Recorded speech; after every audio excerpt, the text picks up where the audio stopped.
الحمدللہ الذی حمدا کثیرا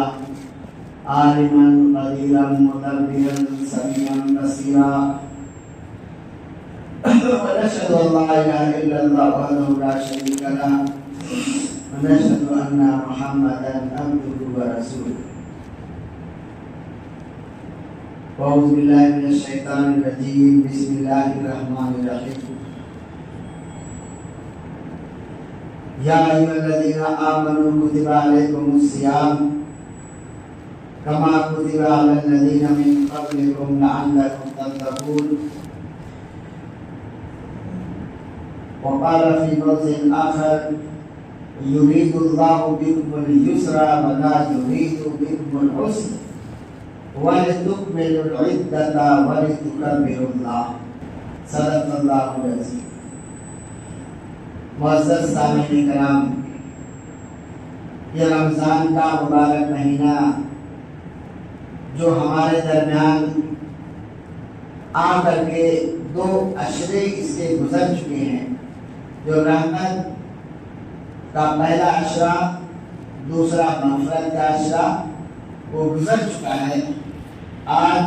20 رمضان مبارک ہے اور کل سے انشاءاللہ آخری عشرہ عتق من النار کل شروع ہو جائے گا۔ اللہ تبارک و تعالیٰ نے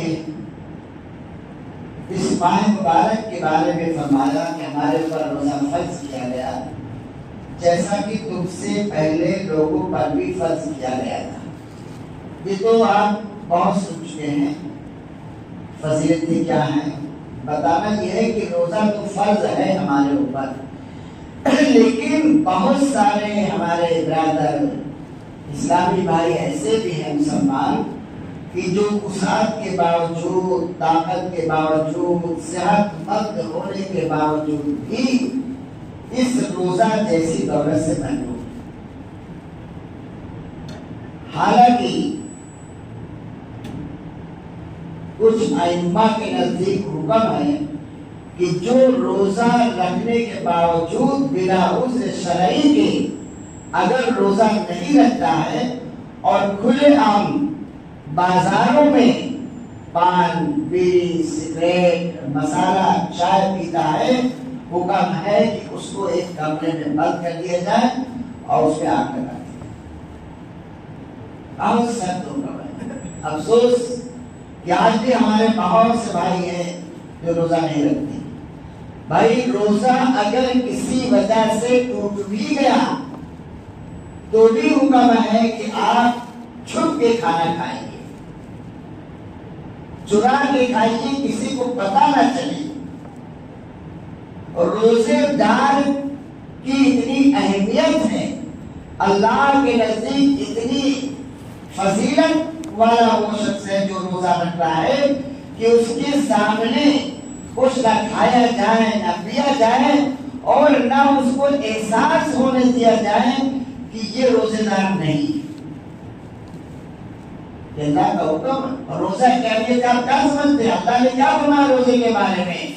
الصوم لی وانا اجزی بہ، روزہ میرے لیے ہے اور میں ہی اس کا بدلہ دوں گا۔ آپ سوچو، تمام اعمال کا بدلہ اللہ تبارک و تعالی فرشتوں کے ذریعہ دلواتے ہیں، لیکن روزہ ایک ایسی چیز ہے دوستوں کہ اللہ تبارک و تعالی خود وہ اس کا بدلہ عطا فرماتے ہیں۔ فرمایا اللہ نے الصوم لی وانا اجزی بہ، روزہ میرے لیے ہے اور میں اس کا بدلہ دوں گا۔ بہت سخت کام ہے۔ اس لیے بھائیو میرے، اگر کوئی شخص روزہ نہیں ہے کسی عذر شرعی کے بنا پر، یا ایسے ہی تو کم سے کم اتنا کرے کہ بازاروں میں مسالہ کھا کر نہ دے۔ آج ہمارے ہوٹل کھلے ہوئے ہیں۔ آج سے 10 سال پہلے ہم دیکھتے تھے کہ ہمارے ہاں ہوٹل بھی اگر کھل جاتا تو آدھی شٹر کھلتی، آدھی بند رہتی، چپکے سے اندر جو ہے کسی کو پینا ہو چاہے پیتا تھا۔ لیکن آج دیکھیے کھلے عام ہوٹل کھلا ہوا ہے، لوگ بیٹھے ہیں اور چائے پی رہے ہیں۔ ارے بھائی شرط تو کرو، اگر ہم روزہ نہیں ہے تو کسی کو اپنا جرم دکھائے نہیں، اگر کوئی شخص ایک گناہ کرتا ہے، زنا کرتا ہے، دوستو یاد رکھو یہ مسئلہ اچھی طرح سمجھ لیجیے، کوئی شخص زنا کرتا ہے، چوری کرتا ہے، شراب پیتا ہے، اگر تنہائی بھی یہ کام کرتا ہے، وہ جانتا ہے، اس کا اللہ تبارک و تعالیٰ جانتا ہے، تو ہو سکتا ہے کہ اللہ سے وہ مغفرت طلب کرے، معافی تلافی کرے، اللہ سے دوستی کر لے اور اللہ سے روئے گڑائے کہ اللہ میں نے شراب پی، گناہ کیا، زنا کیا، گناہ ہو گیا تو معاف فرما دے، تو اللہ اسی ذات کے رب العالمین ہے، ارحم الراحمین ہے کہ اس کے گناہوں کو اللہ تعالیٰ معاف کر سکتا ہے، کیونکہ اس کے معاملہ سے بندوں تک ہے، معاف کر سکتا ہے اور اللہ بالکل معاف کر دے گا۔ لیکن یاد رکھو اگر اپنے اس گناہ کو تم نے ظاہر کر دیا، شراب آنکھ کے سامنے پیا، جوا عوام الناس کے سامنے کھیلا، وہ ظاہر کر کے تم نے بتا دیا، اور یہی حکم روزے کا ہے، روزہ نہیں رکھا سب کو جتا دیا، تو جتنے لوگ دیکھیں گے وہ سارے کے سارے گواہ بن جائیں گے کہ اللہ اس نے شراب کیا تھا، اے اللہ اس نے جوا کھیلا تھا۔ 10 آدمی، 20 آدمی، 50 آدمی جب گواہ بن جائیں گے تو اللہ تبارک و تعالیٰ معاف نہیں کرے گا، کیوں؟ ناانصافی ہو جائے گی اس کے سامنے، اللہ کے سامنے سارے گواہان موجود ہو جائیں گے۔ اللہ کہے گا بھائی جب تک تم نے گناہ چپکے سے کیا تھا وہ میرا معاملہ تمہارے ساتھ جڑا تھا، لیکن جب تم نے اپنے گناہ کو فاش کر دیا، راز فاش کر دیا، اب میرا تم سے کوئی تعلق نہیں، اب تو تم نے گواہ بنا دیا۔ اس لیے دوستو ایک گناہ چپکے سے کرنا اور ایک گناہ کھلا کرنا، اس میں زمین و آسمان کا فرق۔ اس لیے میرے محترم دوستو اگر ہم روزہ نہیں ہے تو کم از کم روزے داروں کا اہتمام کریں۔ ہم نے کہا پڑھی یرید اللہ بکم اليسر ولا یرید بکم العسر، اللہ تبارک و تعالیٰ تو بندوں کے ساتھ آسانی کا معاملہ فرماتا ہے، اللہ تبارک و تعالیٰ عسر، پریشانی، مصیبت سے بچانے کے لیے اللہ نے آسانیاں کر دی، مشکلات میں اپنے بندوں کو ڈالنا نہیں چاہتا، اللہ تعالیٰ آسانی میں ڈالتا ہے۔ اللہ نے کہا روزہ تو فرض ہے، لیکن اگر تم میں سے کوئی شخص بیمار ہے، پریشان ہے، مریض ہے، یا اور کوئی بہت زبردست وجہ ہے جس کی وجہ سے وہ روزہ رکھ ہی نہیں پائے گا، ہلاک ہو جائے گا، یا اس کی بیماری بڑھ جائے گی، یا اس کو اور کوئی پریشانی لاحق ہو جائے گی، تو اللہ نے کہا تمہارا روزہ اپنا قضا کر دو اور اس کا روزہ باندھ دو۔ حالانکہ رمضان میں کوئی شخص ایک روزہ اگر چھوڑ دے اور بعد میں چاہے اتنا روزہ رکھے تو رمضان کی وہ فضیلت پا ہی نہیں سکتا۔ تو اگر ایک روزہ چھوٹ جائے بعد میں رکھو، اللہ نے کہا یرید اللہ بکم اليسر، 20 روزہ آپ کو پورا کرنا ہے، آپ بعد میں رکھیے آپ کو ثواب ملے گا، لیکن عسر ہوتا آسانی کا اللہ ارادہ فرماتا ہے، ولا یرید بکم العسر، مشکلات کے لیے اللہ تبارک تعالیٰ مشکلات میں تمہیں نہیں ڈالنا چاہتا،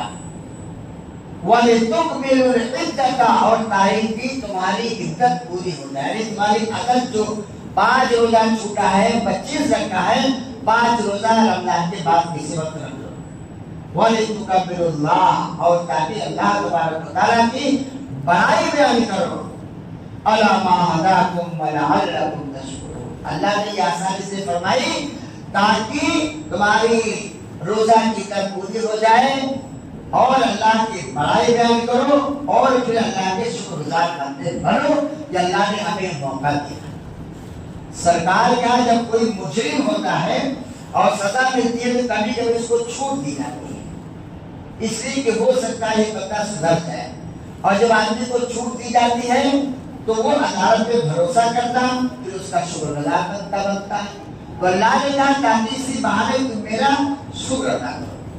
تو یہ روزہ تو ہمارے لیے فرض ہے، لیکن اگر مجبوری میں ہم نہیں رکھ سکتے ہیں تو